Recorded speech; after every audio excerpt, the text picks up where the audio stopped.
আমি আসলে জানতাম না যে এখানে বৃক্ষ মেলা হচ্ছে, আমার এক ফ্রেন্ড বললো, তো আমি আজকে এখানে চলে এসেছি। আমি জেনারেলি অন্য বৃক্ষ মেলাও গেছি, বাট এইরকম ভালো পরিবেশ আমি আসলে দেখি নাই। মানে এখানে প্রত্যেকটা স্টল মানে যথেষ্ট সাজানো গোছানো, মানে দেখলেই মন ভালো হয়ে যাওয়ার মতো। আর জেনারেলি আমরা জানি যে বৃক্ষ মেলায় গেলে মানে যেহেতু উপরে ছাদ নেই, তো মনে হতে পারে যে একটু গরম টাইপের, বাট এরকম আসলে না, এখনকার পরিবেশ দারুণ। এবং আমি আসার পর দেখলাম যে এখানে বিভিন্ন ধরনের গাছ, আর যেহেতু আমার ফুল পছন্দ, এখানে বিভিন্ন রঙের ফুল আছে, তো সেগুলো দেখলে আসলে মন এমনিতেই ভালো হয়ে যায়। তো যারা আর কি প্রকৃতি পছন্দ করে তারা এখানে চাইলে আসতে পারে। এবং এখানে যেহেতু বিভিন্ন ধরনের গাছ আছে, আর আমি এখানে আসার পর দেখলাম বিভিন্ন মানে ফ্যামিলি থেকে মানুষজন আসছে, তো আমার তো ফুল পছন্দ, আমি ফুলের এরিয়াতেই আছি। লোডশেডিং কিংবা ঘরের বাইরের তীব্র গরমে ওয়ালটন রিচার্জেবল ফ্যান থাকলে থাকবে শুধু বাতাস আর বাতাস। এখানে আদার্স যে ফল হোক বা ফুল হোক বা আদার্স যেসব গাছপালা সেগুলোও আছে, তো আপনারা এসে চাইলে এখান থেকে কিনতেও পারেন আর পরিবেশটাও এনজয় করতে পারেন। এবং যেসব আপুরা হচ্ছে ছবি তুলতে পছন্দ করেন তাদের জন্য একটা বেস্ট প্লেস বলা যায়। মেলা উদ্বোধনের পর আমরা আজই এখানে এসেছি, আমার ছেলে সহ আমি এখানে এসেছি। আসলে প্রতি বছরই আসা হয়, তারই ধারাবাহিকতায় আমরা এখানে আজ এসেছি।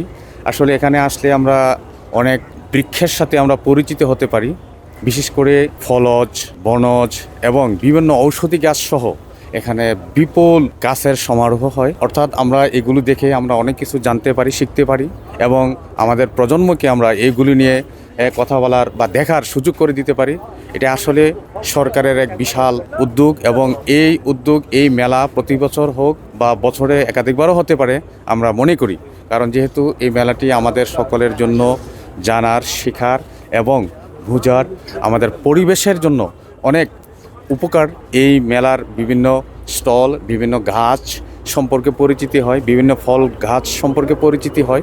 আশা করি আমরাও আমাদের ছাদ বাগান বা আমাদের পরিত্যক্ত জায়গায় এই ফলজ বনজ ঘাসগুলি যদি আমরা সেখানে নিয়ে রোপণ করি, ইনশাল্লাহ আমরাও এই পরিবেশের ভারসাম্য রক্ষার জন্য একটি বিশাল অবদান রাখতে পারবো। আমাদের এখানে দেশীয় যত ফলের গাছ আছে, সব ধরনের ফলের গাছ আছে। আম, জাম, কাঁঠাল, লিচু, আমের অনেক প্রকারের আমের গাছ আছে চারা, এবং আঙ্গুর আছে, অস্ট্রেলিয়ান আঙ্গুর, বাইকোনোর আঙ্গুর, এবং আমাদের দোকানে ক্যাকটাসও আছে, দেশীয় এবং ইম্পোর্টেড থাইল্যান্ডের প্রচুর পরিমাণে ক্যাকটাস আছে। আমরা ভালো এরকম সেল করতেছি। বিগত কয়েকদিন দেশে ভারী বৃষ্টি হওয়ার কারণে লোকজন কম ছিল, তবে এখন আবহাওয়া ঠিক হওয়ার কারণে মানুষজন আসছে, আমাদের বেচা বিক্রি হইতেছে আলহামদুলিল্লাহ। আমাদের এখানে আমরা দেশি বিদেশি ফল ফুল নিয়ে আসছি এবং আমরা রামবুটান আনছি। আমাদের স্টলে বড় বড় রামবুটান গাছ আছে, 2.5 লাখ, 3 লাখ টাকা, 4 লাখ টাকা, সর্বনিম্ন 25-30 হাজার টাকা দামেরও রামবুটান আছে। অলরেডি কালকে 2টা বিক্রি হয়েছে, একটা 70,000 টাকা, একটা 80,000 টাকা, আর একটা হলো 75,000 টাকা। এর আগের দিন বিক্রি করছি।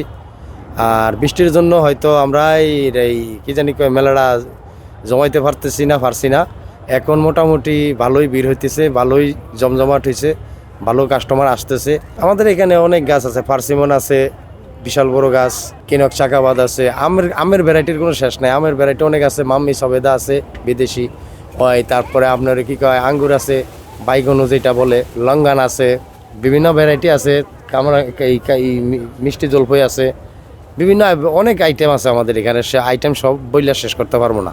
বেচা বিক্রি আলহামদুলিল্লাহ, বেচা বিক্রি বৃষ্টির পরে ইনশাল্লাহ অনেক বাড়ছে, যেটা মানে না বললেই নয়। মানে গতকালকে প্রায় 7-8 লাখ টাকার উপরে বিক্রি হয়েছে।